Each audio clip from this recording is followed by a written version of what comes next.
रात का समय था। आसमान में काले बादल छाए हुए थे और हवाएं अजीब सी सनसनाहट पैदा कर रही थीं। दूर कहीं उल्लू की आवाज सुनाई दी तो कहीं कुत्ते लगातार रो रहे थे। गांव के बाहरी हिस्से में खड़ी वह जर्जर हवेली अंधेरे में किसी अजगर की तरह निगाहें गड़ाए खड़ी थी। गांव के लोग उस हवेली के पास तक जाना भी पाप मानते थे। कहते थे कि वहां एक दुल्हन की आत्मा भटकती है। जिसने भी उस हवेली में कदम रखा उसकी वापसी कभी नहीं हुई। आरव, रिया और गगन तीनों शहर से आए थे। आरव एक डॉक्यूमेंट्री फिल्म मेकर था। उसे ऐसी रहस्यमयी कहानियों की तलाश रहती थी जिन पर वह अपनी फिल्म बना सके। रिया उसकी मंगेतर थी जो थोड़ी अंधविश्वासी थी, लेकिन आरव के साथ हमेशा खड़ी रहती थी। गगन उनका दोस्त और कैमरामैन था जो मजाका करने में यकीन रखता था। उस रात तीनों वैन से हवेली की ओर जा रहे थे। आरव, मुझे अच्छा नहीं लग रहा। इस हवेली के बारे में जो सुना है वो सब झूठ तो नहीं हो सकता ना? रिया ने कांपती आवाज में कहा। आरव ने मुस्कुराते हुए उसका हाथ पकड़ लिया। रिया, अगर डर कर पीछे हटते तो ये दुनिया कभी सच जान ही ना पाती। हम वहां जाकर सच्चाई उजागर करेंगे। गगन हंस पड़ा। हाँ भाई, अगर भूत मिले तो कैमरे में कैद कर लेंगे, फिर हमारी फिल्म सुपरहिट हो जाएगी। रिया ने उसे घूरा, लेकिन गगन के चेहरे पर वही शरारती मुस्कान थी। गाड़ी जब गांव के मोड़ पर पहुंची तो सामने एक बूढ़ा पंडित दिखाई दिया। उसके हाथ में माला और त्रिशूल था। उसने वैन को हाथ उठाकर रोक लिया। कहां जा रहे हो बच्चों? उसकी आवाज भारी थी। हवेली में शूट करने, आरव ने सीधी बात कही। पंडित की आंखें चौड़ी हो गईं। पागल हो गए हो क्या? उस हवेली में मत जाना। वहां शाप है, दुल्हन का शाप। जो भी अंदर गया जिंदा वापस नहीं लौटा। रिया का चेहरा सफेद पड़ गया। मैंने कहा था ना आरव, हमें नहीं जाना चाहिए। लेकिन आरव की जिज्ञासा और बढ़ गई। बाबा, आप इतना क्यों डर रहे हैं? आखिर उस हवेली में हुआ क्या था? पंडित ने गहरी सांस ली। उसकी आंखें कहीं दूर अतीत में खो गईं। तुम सुनना चाहते हो तो सुनो। उस हवेली की बेटी की शादी की रात एक ऐसा खेल खेला गया था जिसने पूरी हवेली को शापित बना दिया। पंडित तिवारी की आंखें लाल हो गई थीं, जैसे अतीत का बोझ आज भी उसके दिल पर था। उसने धीरे से कहना शुरू किया। ये बात सन 1971 की है। ठाकुर प्रताप सिंह की हवेली उस समय रोशनी से जगमगा रही थी। पूरे गांव को न्योता दिया गया था क्योंकि ठाकुर साहब की इकलौती बेटी अनुष्का की शादी थी। कमरे में दर्पण के सामने बैठी अनुष्का लाल जोड़े में सजी थी। माथे पर सिंदूर जैसी लाल बिंदी, आंखों में काजल और गहनों से लदी हुई। लेकिन उसकी मासूम आंखों में अजीब सी घबराहट झलक रही थी। उसकी सहेलियां हंस हंस कर कह रही थीं, देखना, आज से तुम्हारी जिंदगी बदल जाएगी। दूल्हा तुम्हें पलकों पर बिठा कर रखेगा। अनुष्का ने हल्की सी मुस्कान दी, लेकिन उसके दिल में एक अनजाना डर था। शादी धूमधाम से हुई। अनुष्का का ब्याह ठाकुर साहब के दूर के रिश्तेदार राघव से हुआ। देखने में राघव सुंदर और शाही था, लेकिन गांव में उसकी काली करतूतों के किस्से मशहूर थे। लोग कहते थे कि वह तांत्रिकों से जुड़ा है और उसे अमृता का जुनून है। लेकिन ठाकुर साहब ने इन बातों को अफवाह मानकर नजरअंदाज कर दिया। रात गहरी हो चुकी थी। हवेली के हर कोने में शहनाइयों की गूंज अब थम चुकी थी। सिर्फ एक कमरे में दीपकों की लौ जल रही थी। वह कमरा जहां दुल्हन और दूल्हे की सुहागरात होने वाली थी। अनुष्का बिस्तर पर बैठी थी। उसके हाथ कांप रहे थे। तभी दरवाजा खुला और राघव अंदर आया। उसके चेहरे पर मुस्कान थी, लेकिन वह मुस्कान अजीब थी, डरावनी। वह धीरे धीरे अनुष्का के पास आया और बोला, तो आखिरकार मेरी दुल्हन मेरे सामने है। अनुष्का ने शर्माकर सिर झुका लिया, लेकिन अगले ही पल राघव ने उसकी ठुड्डी पकड़कर ऊपर कर दी। उसकी आंखों में लाल चमक थी। तुम्हें लगता है कि आज तुम्हारी नई जिंदगी शुरू हो रही है? राघव ने फुसफुसाते हुए कहा। नहीं, आज तुम्हारा अंत होगा। तुम्हारी आत्मा मुझे अमर बना देगी। अनुष्का सिहर उठी। आप ये कैसी बातें कर रहे हैं? राघव जोर से हंस पड़ा। यह कोई मजाक नहीं। तांत्रिक ने कहा है कि अगर शादी की रात दुल्हन की आत्मा कैद कर ली जाए तो हवेली का मालिक कभी नहीं मरता। और आज मैं तुम्हें बलि चढ़ाऊंगा। अनुष्का ने दरवाजे की तरफ भागने की कोशिश की, मगर दरवाजा बाहर से बंद था। राघव ने लाल चुनरी से उसका गला कस दिया। अनुष्का चीखती रही, तड़पती रही, लेकिन बाहर ढोल नगाड़ों की आवाज इतनी तेज थी कि किसी ने उसकी चीख नहीं सुनी। कुछ ही पलों में उसका शरीर निढाल होकर बिस्तर पर गिर गया। उसकी आंखें खुली रह गईं। राघव ने मंत्रोच्चार शुरू किए। कमरे की लौ अचानक बुझ गई। हवा में सन्नाटा छा गया। तभी अनुष्का का शव कांपने लगा। उसकी आंखें सफेद हो गईं और धीरे धीरे उसका भूतिया रूप उसके शरीर से बाहर निकल आया। लाल जोड़े में खुले बालों के साथ वह आत्मा राघव के सामने खड़ी थी। उसकी आंखें जलते अंगारों की तरह चमक रही थी। राघव, उसकी आवाज भारी और गूंजती हुई थी। तूने मुझे धोखा दिया, मेरी शादी को मौत बना दिया। अब यह हवेली तेरे लिए अमृता नहीं बल्कि तेरी मौत बनेगी। राघव कांप उठा। उसने भागने की कोशिश की, मगर दरवाजा अपने आप बंद हो गया। अगले ही पल उसकी गर्दन अचानक मरोड़ खाकर टूट गई। राघव वहीं गिर पड़ा और उसकी आत्मा हमेशा के लिए हवेली में कैद हो गई। पंडित तिवारी की आवाज कांप उठी। उस रात से हवेली वीरान हो गई। कहते हैं हर अमावस को अनुष्का की आत्मा दुल्हन बनकर हवेली में घूमती है। उसकी चीखें आज भी सुनाई देती हैं और जो भी हवेली में जाता है वह कभी जिंदा लौटकर नहीं आता। रिया के हाथ ठंडे पड़ चुके थे। उसने आरव का हाथ कसकर पकड़ लिया। आरव, मैंने कहा था ना हमें यहां नहीं जाना चाहिए। लेकिन आरव की आंखों में एक अलग ही चमक थी। रिया, यही तो रहस्य है, यही हमारी फिल्म की कहानी बनेगी। गगन हंस पड़ा। वाह बाबा, अगर ये सब सच है तो हमारी डॉक्यूमेंट्री सुपरहिट होगी। पंडित ने गुस्से में कहा, मूर्ख हो तुम लोग, ये कोई खेल नहीं, मौत है। रात गहराती जा रही थी। आसमान में चांद बादलों के पीछे छुप छुप कर निकल रहा था। सड़क सुनसान और वीरान थी। पंडित तिवारी की चेतावनी के बावजूद आरव की जिज्ञासा कम नहीं हुई। हम जा रहे हैं बाबा, सच सामने आएगा, आरव ने दृढ़ आवाज में कहा और वैन आगे बढ़ा दी। रिया खिड़की से बाहर अंधेरे को देख रही थी। उसका दिल अजीब सी आशंका से धड़क रहा था। गगन ने कैमरा ऑन किया और मुस्कुराकर कहा, लाइट, कैमरा, एक्शन। और लो जी, हम पहुंच गए मौत की हवेली के दरवाजे पर। वैन एक जर्जर टूटी फूटी हवेली के सामने आकर रुकी। हवेली इतनी विशाल थी कि लगता था जैसे आसमान को छू रही हो। खिड़कियां टूटी हुई, दीवारों पर काई जमी हुई और छत से चमगादड़ उड़ते हुए बाहर निकले। हवेली के चारों तरफ बंजर जमीन थी। पेड़ों की टेढ़ी मेढ़ी शाखाएं किसी कंकाल के हाथों जैसी लग रही थी। रिया के होंठ कांप उठे।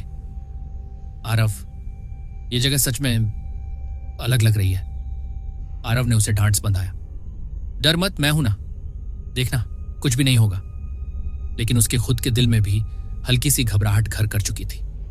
गगन ने हंसते हुए दरवाजे पर दस्तक दी। दरवाजा चरमराकर खुल गया, जैसे बरसों से किसी का इंतजार कर रहा हो। तीनों ने टॉर्च जलाई और अंदर कदम रखा। हवेली की हवा सीलन और सड़ांत से भरी हुई थी। हर जगह जाले लटक रहे थे।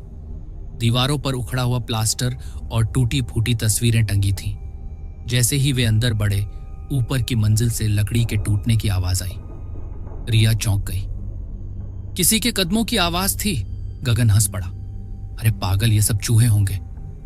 लेकिन आरव की आंखें गहरी हो गईं। उसे लगा मानो कोई अदृश्य आंखें उन्हें घूर रही हों। वे हवेली के बीच वाले हॉल में पहुंचे। वहां एक पुराना झूमर लटका था, टूटा फूटा और धूल से भरा। चारों तरफ टूटी कुर्सियां और बिखरे गहनों के बक्से पड़े थे। अचानक रिया के कानों में धीमी सी मंगल गीत की धुन पड़ी, वही जो शादियों में गाया जाता है। क्या तुम दोनों ने सुना? रिया ने कांपते हुए कहा। गगन कैमरा घुमाने लगा। हाँ, कुछ तो आवाज आई, जैसे कोई गा रहा हो। आरव ने ध्यान से सुना। हाँ, अब साफ सुनाई दे रहा था। और तभी हवेली की सीढ़ियों के ऊपर लाल जोड़े में एक औरत का धुंधला सा साया दिखाई दिया। उसकी आंखें सफेद चमक रही थी, बाल खुले हुए थे और होठों पर हल्की सी मुस्कान थी। रिया ने चीख मार दी, ओह दुल्हन! लेकिन अगले ही पल साया धुंध की तरह गायब हो गया। तीनों के चेहरों पर पसीना आ गया। गगन ने कैमरा नीचे गिरा दिया।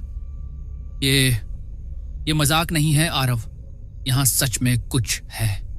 आरव ने गहरी सांस ली। यही तो हमें दिखाना है, यही है हमारी कहानी। तभी पीछे का दरवाजा जोर से धड़ाम करके बंद हो गया। हवेली की हवा अचानक ठंडी हो गई। टॉर्च की रोशनी बार बार झिलमिलाने लगी और हवा में एक अजीब सी महक फैल गई, जैसे मेहंदी और खून की गंध एक साथ हो। रिया ने डर से आरव का हाथ कसकर पकड़ लिया। आरव, ये हवेली हमें बाहर नहीं जाने देगी। हवेली का दरवाजा जोर से बंद हो चुका था। अंदर घना अंधेरा और ठंडी हवाओं का दबाव महसूस हो रहा था। टॉर्च की हल्की हल्की रोशनी दीवारों पर पड़ती तो टेढ़ी मेढ़ी परछाइयां नाचने लगती। रिया कांपते हुए बोली, आरव, यह दरवाजा अपने आप कैसे बंद हो गया? गगन ने हिम्मत दिखाने की कोशिश की, मगर उसके गले से आवाज ही नहीं निकली। उसने कैमरा उठाया और रिकॉर्डिंग चालू कर दी। हॉल में खड़े खड़े अचानक आरव को लगा कि कोई उसके बहुत पास आकर कान में फुसफुसाया, दुल्हन, दुल्हन। वह चौंक कर पीछे मुड़ा। वहां कोई नहीं था। उसी वक्त रिया ने डरकर कहा, आरव, मैंने भी सुना, किसी औरत की आवाज थी। दीवारें जैसे जिंदा हो गई थी। हर तरफ से हल्की हल्की फुसफुसाहट आ रही थी। स्वागत है, तुम्हारा इंतजार था, अब कोई वापसी नहीं। तीनों धीरे धीरे आगे बढ़े और हवेली के एक पुराने कमरे में पहुंचे। उस कमरे की दीवार पर एक बड़ा सा टूटा आईना टंगा था। गगन ने टॉर्च की रोशनी उस पर डाली। आईने में पहले तो उनकी ही परछाइयां दिखी, फिर अचानक रिया ने चीख मार दी, ये देखो! आईने में तीनों की जगह 4 परछाइयां थी। चौथी परछाई लाल जोड़े में खड़ी एक दुल्हन की थी। उसका चेहरा आधा जला हुआ, आंखें अंगारों की तरह चमक रही थी। आरव ने आईने को ध्यान से देखा। असली कमरे में दुल्हन नहीं थी, लेकिन आईने में वह मुस्कुराकर उन्हें घूर रही थी। और अगले ही पल आईना खुद ब खुद धड़ाम से फर्श पर गिरकर टुकड़ों में बिखर गया। गगन कांप गया। भाई, ये सब रिकॉर्ड हो रहा है, लेकिन मैं कसम खाता हूं, अब मुझे यहां एक पल भी नहीं रुकना। रिया ने उसका हाथ पकड़ लिया। हमें यहां से निकलना होगा, प्लीज आरव, मान जाओ। आरव की आंखों में डर तो था, मगर उसके जुनून ने उसे पीछे हटने नहीं दिया।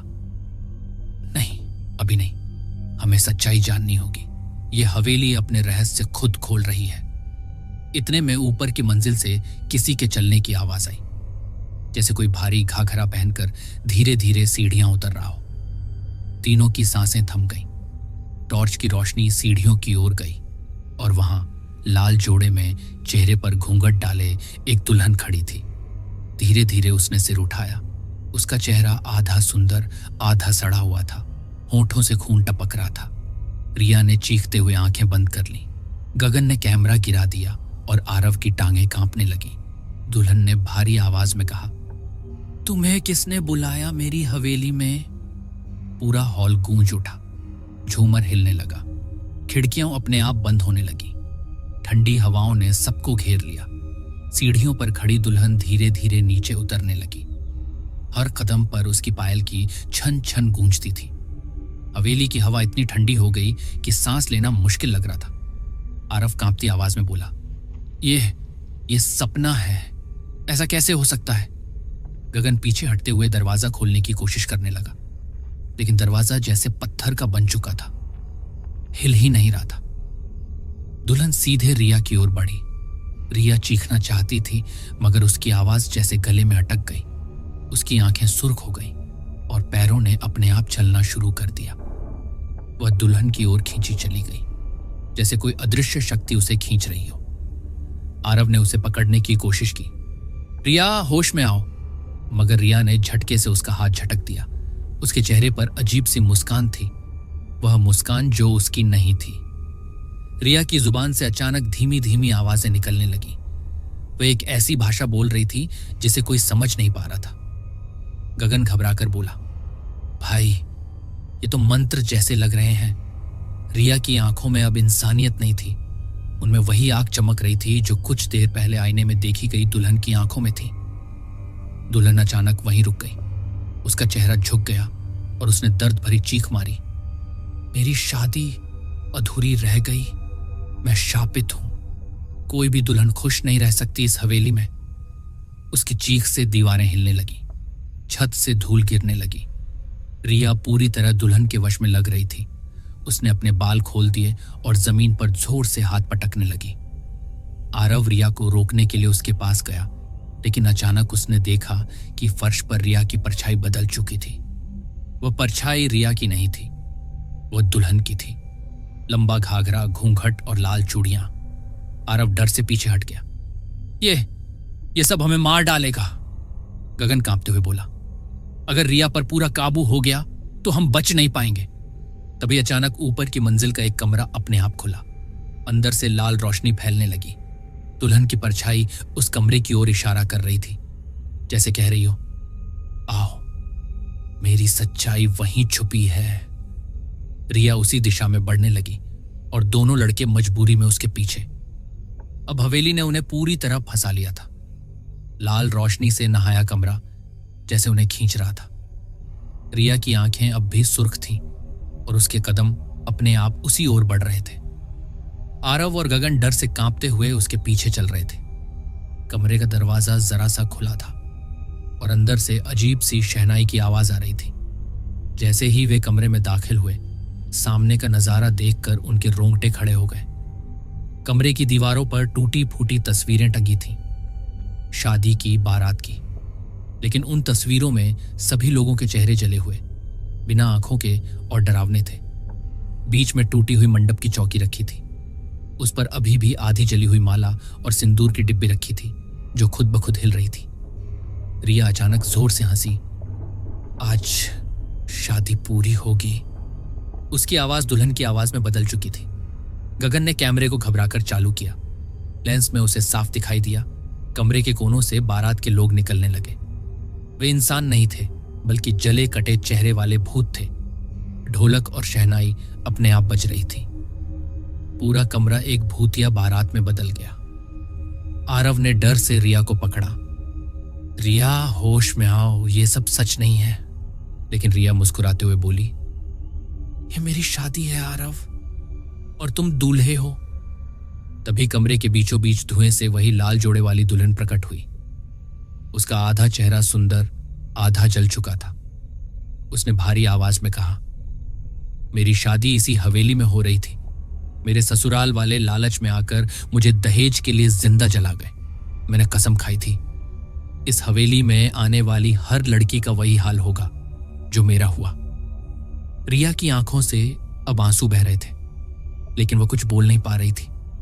उसकी देह पर जैसे पूरी तरह दुल्हन का कब्जा हो चुका था। दुल्हन ने आरव की ओर हाथ बढ़ाया। आज तू मेरा दूल्हा बनेगा, तेरे खून से मेरी शादी पूरी होगी। इतना कहते ही कमरे की टूटी चौकी अपने आप जल उठी।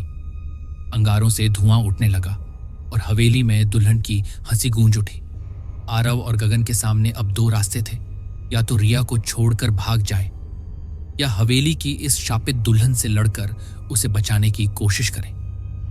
दोनों के चेहरे पर पसीना बह रहा था, लेकिन हवेली का दरवाजा अब पूरी तरह बंद हो चुका था।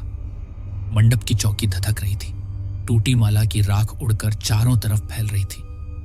रिया के चेहरे पर अब इंसानियत का कोई निशान नहीं था। वह पूरी तरह दुल्हन में बदल चुकी थी।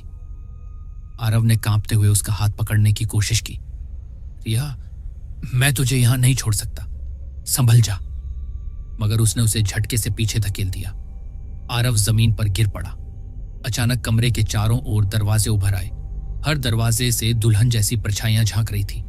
कुछ हंस रही थीं, कुछ रो रही थीं और कुछ गाना गा रही थीं। मंडप सज गया, दूल्हा आ गया। गगन ने घबराकर कैमरा उठाया और रिकॉर्डिंग चालू कर दी, लेकिन कैमरे की स्क्रीन पर कुछ और ही दिख रहा था। उसमें आरव दूल्हे की तरह बैठा था और रिया दुल्हन बनकर उसके पास। मगर असलियत में आरव जमीन पर बेबस पड़ा था। गगन ने चीखते हुए कहा, भाई, ये हवेली हमारी असलियत बदल रही है। दुल्हन रिया के शरीर में हंसते हुए मंडप के पास पहुंची।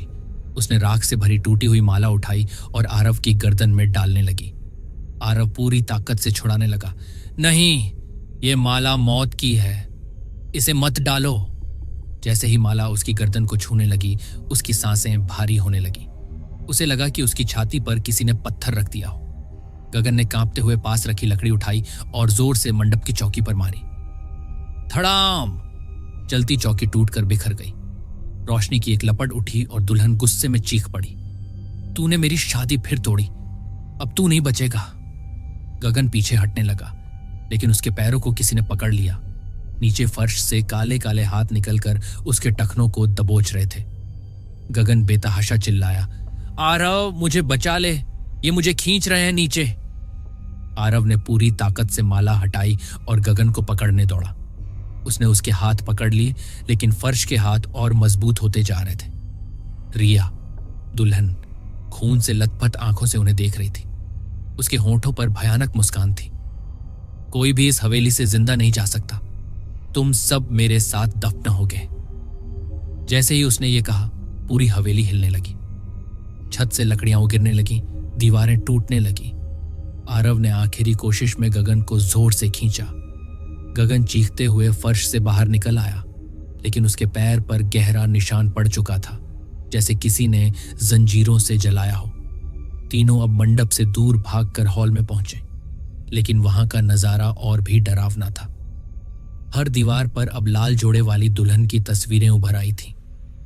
हर तस्वीर में उसका चेहरा अलग अलग तरीके से जला हुआ था और हर तस्वीर की आंखें उन्हें घूर रही थीं। हॉल की दीवारों पर लगी लाल जोड़े वाली तस्वीरें लगातार बदल रही थीं। कभी दुल्हन हंसती, कभी रोती और कभी खून से भरी आंखों से घूरती। आरव और गगन ने रिया को पकड़ रखा था, लेकिन उसकी ताकत इंसान से कहीं ज्यादा हो चुकी थी। वह जोर से चीखते हुए बोली, मुझे मत रोको, आज मेरी शादी पूरी होगी। अचानक फर्श पर दरार पड़ी। वहां से सीढ़ियां बनकर नीचे जाने का रास्ता खुला। नीचे से लाल धुंध और मृत शरीर जैसी बदबू आ रही थी। रिया खुद ब खुद उस सीढ़ी की ओर बढ़ने लगी। आरव ने उसे रोकने की कोशिश की, मगर नाकाम रहा।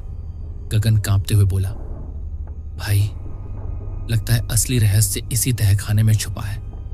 दोनों मजबूरी में उसके पीछे पीछे नीचे उतरने लगे। तहखाने में पहुंचते ही सामने एक पुराना कमरा दिखा।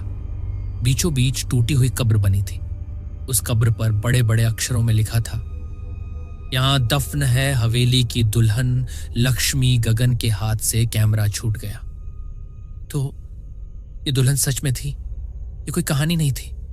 रिया कब्र के पास जाकर घुटनों के बल बैठ गई। उसकी आंखों से खून के आंसू बहने लगे। अचानक तहखाने की हवा भारी हो गई। कब्र से लाल धुआं उठने लगा और उसमें से लक्ष्मी की आत्मा प्रकट हुई। वह दुल्हन पहले जैसी नहीं थी। उसका पूरा शरीर जला हुआ, बाल अस्त व्यस्त और चेहरे पर दर्द की लकीरें थीं। उसकी आवाज गूंज उठी, मेरी मौत अधूरी रही, मेरे लहू की प्यास अभी बाकी है। जो लड़की इस हवेली में आती है उस पर मेरा हक है। उसने रिया की ओर इशारा किया। आज से ये मेरा शरीर है और तुम दोनों मेरे दूल्हे। रिया अचानक जमीन पर गिर गई और उसका शरीर झटपटाने लगा। उसकी उंगलियां मुड़कर पंजों जैसी हो गईं और उसकी आंखें पूरी तरह लाल हो गईं। उसकी हंसी अब दुल्हन की हंसी में बदल चुकी थी। आरव चिल्लाया, रिया, तुझे कुछ नहीं होने दूंगा। लेकिन रिया ने उसकी गर्दन पकड़ ली। उसके हाथ में अब इंसान जैसी गर्माहट नहीं थी, बल्कि बर्फ जैसी ठंडक थी। गगन कांपते हुए पीछे हट गया। भाई, ये अब रिया नहीं है, ये खुद शापित दुल्हन है। लक्ष्मी की आत्मा दीवारों पर छा गई। उसने जोर से कहा, अब ये हवेली मेरी है। जो इसमें आया वो बाहर नहीं जाएगा। ये मेरी बारात है और तुम दोनों मेरे साथ दफन होगे। पूरा तहखाना हिलने लगा। छत से मिट्टी और हड्डियां गिरने लगी। रिया, अब दुल्हन की हंसी गूंज रही थी। तहखाना हिल रहा था। दीवारों से खून टपकने लगा था और कब्र के चारों ओर लाल धुंध घूम रही थी। रिया पूरी तरह दुल्हन में बदल चुकी थी। उसकी आंखें सुर्ख, बाल बिखरे हुए और चेहरे पर भयानक मुस्कान थी। वह धीरे धीरे आरव के पास आई और बोली, तू ही मेरा दूल्हा है, तू मेरे साथ मरेगा। आरव ने कांपते हुए उसका हाथ पकड़ा। रिया, सुनो, तुम मेरी दोस्त हो। मैं तुम्हें इस हवेली के श्राप से निकालूंगा, चाहे मुझे अपनी जान क्यों ना देनी पड़े। रिया ने जोर से हंसते हुए कहा। अब रिया नहीं बची, अब सिर्फ दुल्हन है। उसकी पकड़ इतनी मजबूत हो गई कि आरव की सांसें रुकने लगी। गगन ने पास पड़ा लोहे का त्रिशूल उठाया और चिल्लाया, छोड़ उसे। उसने जोर से त्रिशूल कब्र में गाड़ दिया। कब्र से अचानक तेज धमाका हुआ। लाल धुआं और भी घना हो गया। लक्ष्मी की आत्मा दर्द से चीख पड़ी, तुमने मेरी नींद तोड़ी, अब तुम सब मरोगे। रिया, दुल्हन, जमीन पर गिरकर तड़पने लगी। कभी उसकी आवाज आती, कभी दुल्हन की। आरव ने उसका सिर पकड़ लिया और रोते हुए बोला, लड़ो रिया, तुम ये श्रापित आत्मा नहीं हो, तुम मेरी दोस्त हो, होश में आओ। अचानक गगन की नजर कब्र पर पड़ी। कब्र के पास एक पुराना संदूक रखा था। उस पर लिखा था, मेरी मुक्ति मेरी शादी के सामान से होगी। गगन ने जल्दी से संदूक खोला। अंदर लाल चुनरी, टूटी चूड़ियां और अधजली माला रखी थी। साथ ही एक चिट्ठी भी थी। चिट्ठी में लिखा था, मेरी आत्मा तभी मुक्त होगी जब कोई मेरी शादी अधूरी न छोड़े। मुझे दहेज के लिए जिंदा जलाया गया। अगर कोई सच्चे मन से मेरी शादी पूरी कर दे तभी मैं इस श्राप से आजाद हो सकती हूं।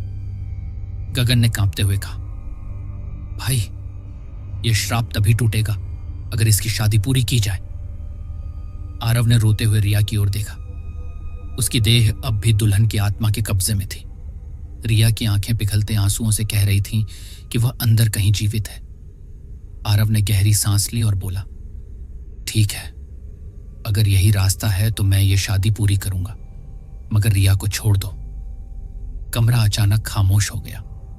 दुल्हन की आत्मा लाल धुएं में घूमते हुए बोली, अगर तू सच में मुझे अपना मान ले तो रिया बच जाएगी, वरना सब यहीं मारे जाएंगे।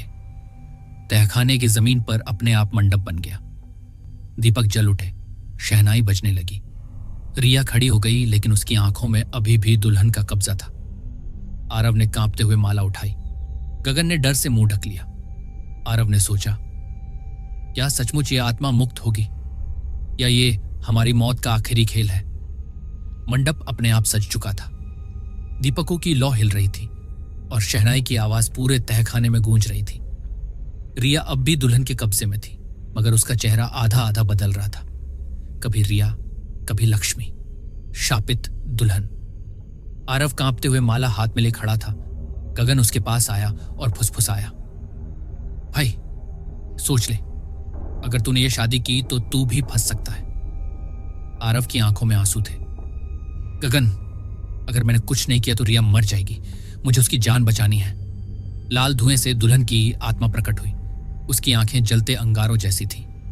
वह बोली, 7 फेरे ले और रिया को अपना मान ले, तभी मैं इस शरीर को छोड़ दूंगी, वरना यह हवेली तुम सबकी कब्र बनेगी। कमरे की दीवारों से अचानक ढोल और शंख बजने लगे। हवा इतनी भारी हो गई कि सांस लेना मुश्किल हो गया। आरव ने कांपते हुए रिया का हाथ पकड़ा। रिया की आंखों में आंसू थे, जैसे अंदर कहीं से वह मदद मांग रही हो। जैसे ही दोनों ने पहला फेरा लिया, हवेली में गूंज उठी आवाज, शादी अधूरी नहीं रहेगी, मौत की शादी शुरू हो गई है। गगन के हाथ से कैमरा गिर गया। उसने देखा कि कैमरे की स्क्रीन पर मंडप नहीं बल्कि श्मशान दिखाई दे रहा था, जहां आरव और रिया की जगह 2 लाशें फेरे ले रही थीं। फेरे धीरे धीरे पूरे होने लगे। हर फेरे के साथ दीवारों पर टंगी तस्वीरें जलकर राख बन रही थीं। रिया का चेहरा बदलने लगा, कभी दुल्हन, कभी खुद रिया। जब 7वां फेरा आया तो दुल्हन की आत्मा जोर से चीख पड़ी, नहीं, ये शादी सच नहीं हो सकती। उसकी आवाज से पूरा तहखाना हिलने लगा। छत से हड्डियां और राख गिरने लगी। आरव ने कांपते हुए सिंदूर की डिब्बी उठाई। उसने रिया के माथे पर सिंदूर लगाया। अचानक रिया जोर से कांपने लगी। उसकी आंखें वापस काली होने लगी। उसके चेहरे पर दर्द और राहत दोनों दिख रहे थे। आत्मा लाल धुएं में तड़प रही थी। नहीं, मेरा श्राप अधूरा नहीं रह सकता, मैं किसी को जाने नहीं दूंगी। जैसे ही शादी पूरी हुई, हवेली की जमीन फट गई। नीचे अंधेरा खड्डा खुला जिसमें आग और चिंगारियां थीं। उस खड्डे से हजारों हाथ निकलकर उन्हें पकड़ने लगे।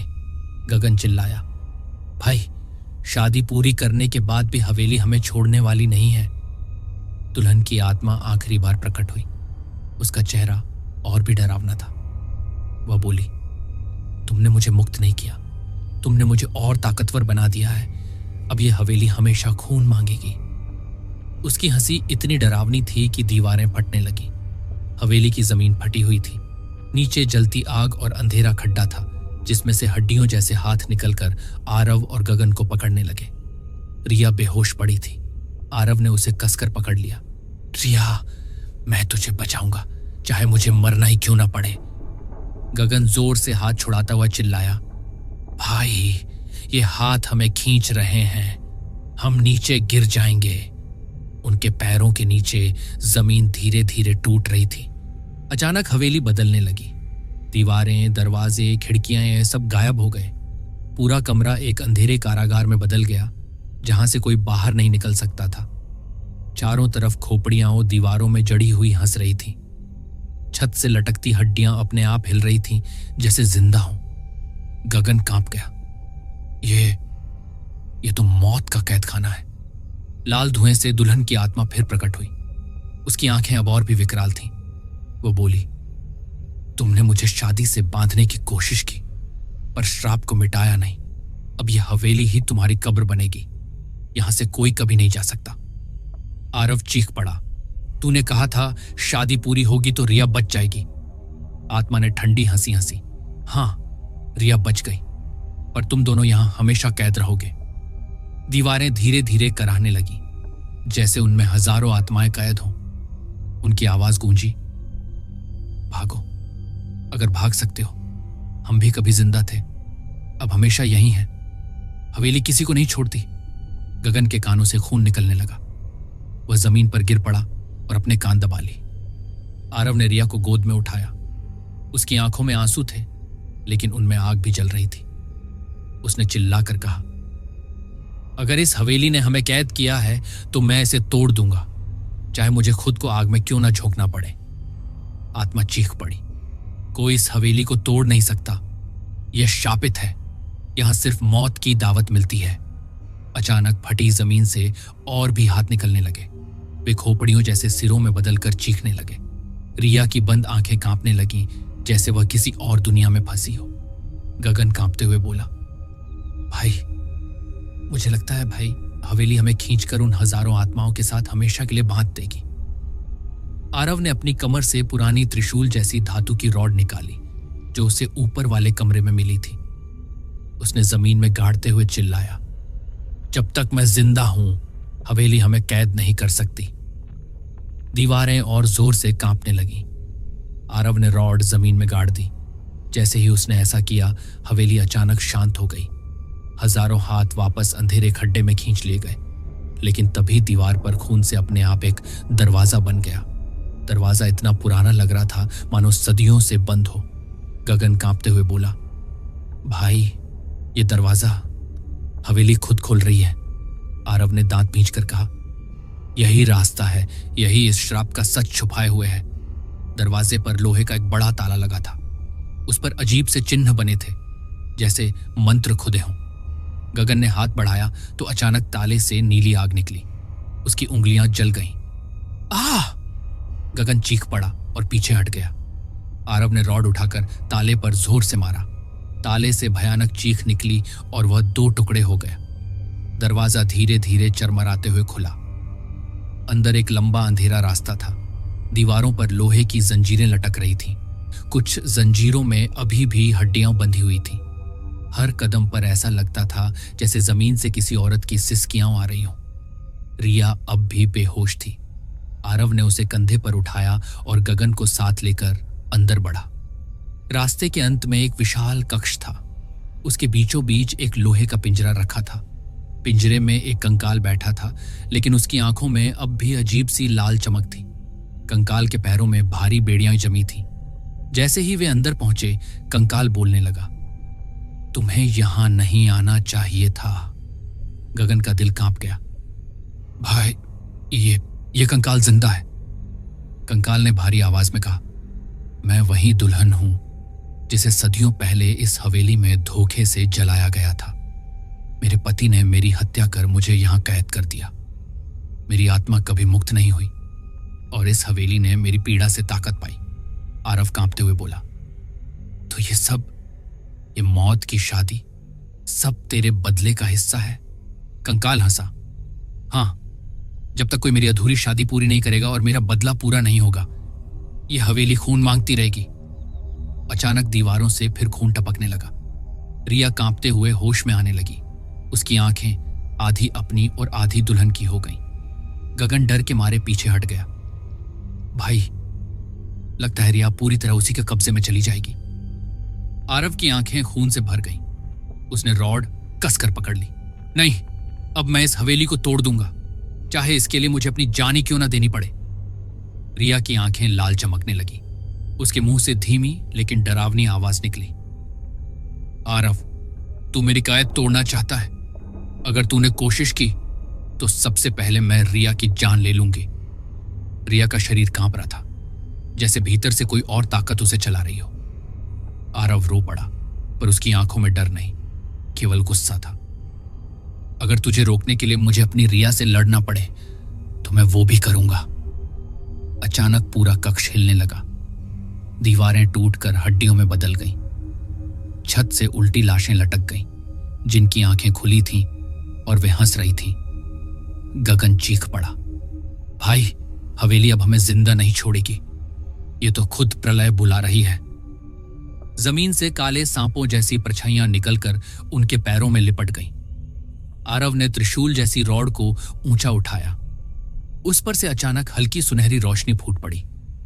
वह रोशनी हवेली के अंधेरे में किसी उम्मीद की तरह चमक रही थी। आत्मा दर्द से चीख पड़ी, नहीं, ये शक्ति सदियों से किसी ने नहीं जगाई। गगन हैरान रह गया।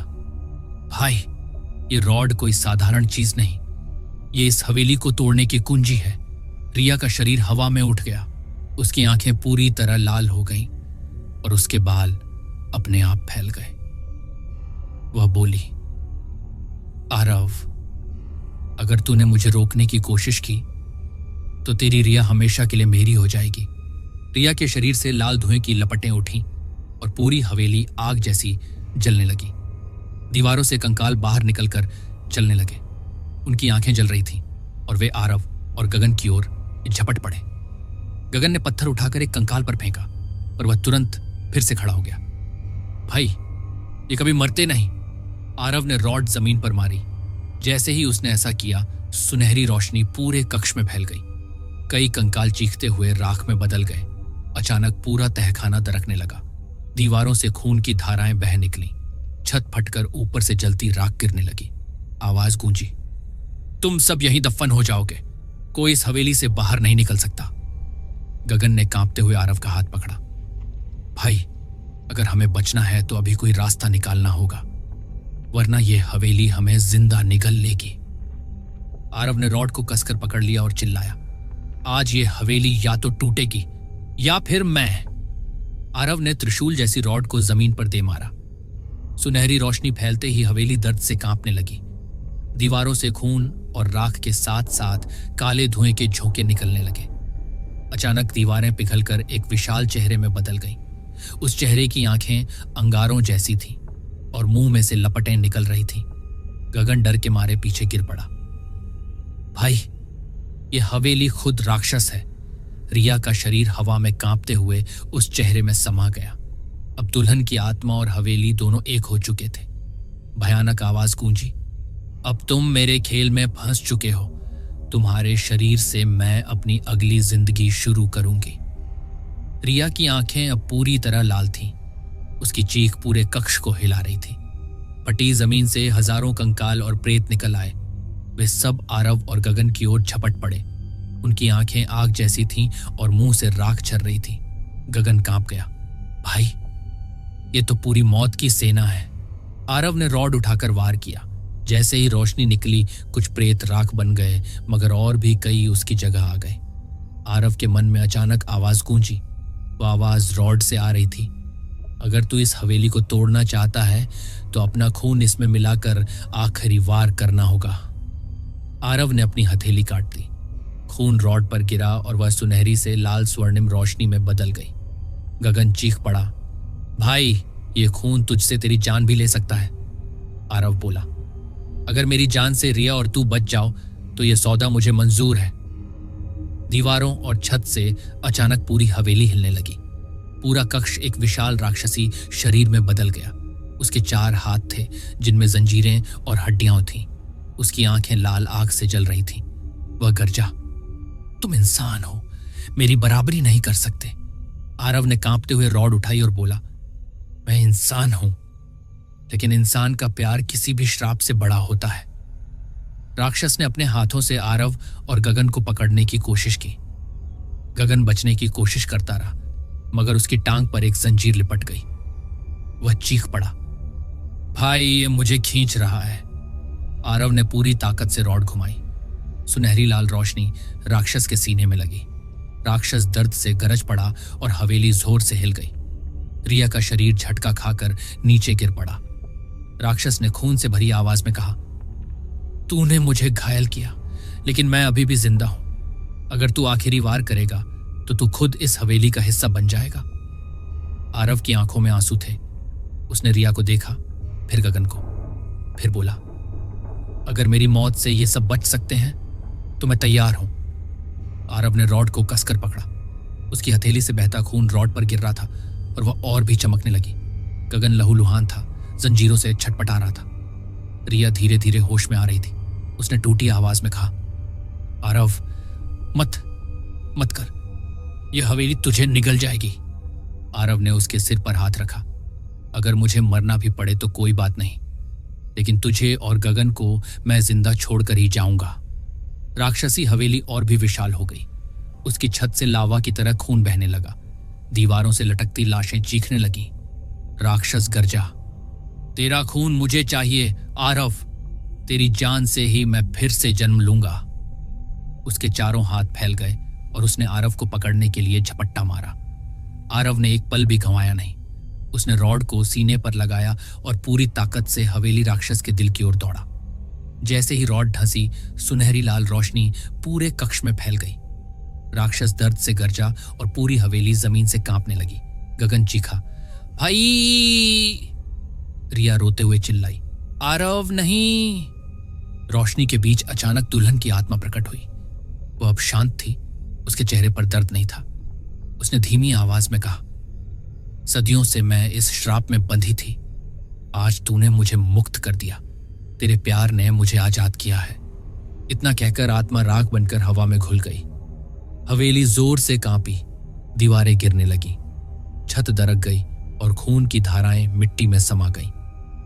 गगन ने रिया को उठाया और बाहर भागने की कोशिश की। पीछे देखा तो आरव अब भी रॉड पकड़े राक्षस में ढसा खड़ा था। उसकी आंखें बंद हो रही थीं, लेकिन चेहरे पर शांति थी। गगन चीख पड़ा, भाई बाहर आ जा! पर आरव की आवाज धीमी गूंजी, तुम दोनों भागो, अब मेरी बारी है इस हवेली का हिस्सा बनने की। जैसे ही गगन और रिया हवेली से बाहर निकले, पूरी हवेली जोरदार धमाके के साथ जमीन में धंस गई। चारों तरफ बस धुआं और राख बची।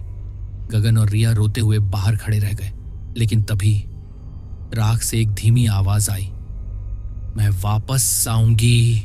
हवा में अचानक लाल धुएं का एक छोटा सा गोला चमक कर गायब हो गया। गगन कांप गया और रिया के हाथ पकड़ लिए। दोनों समझ गए, हवेली पूरी तरह खत्म नहीं हुई। उसका श्राप अब भी बाकी है, लेकिन हवेली की आत्मा अभी भी जीवित है और कभी भी लौट सकती है।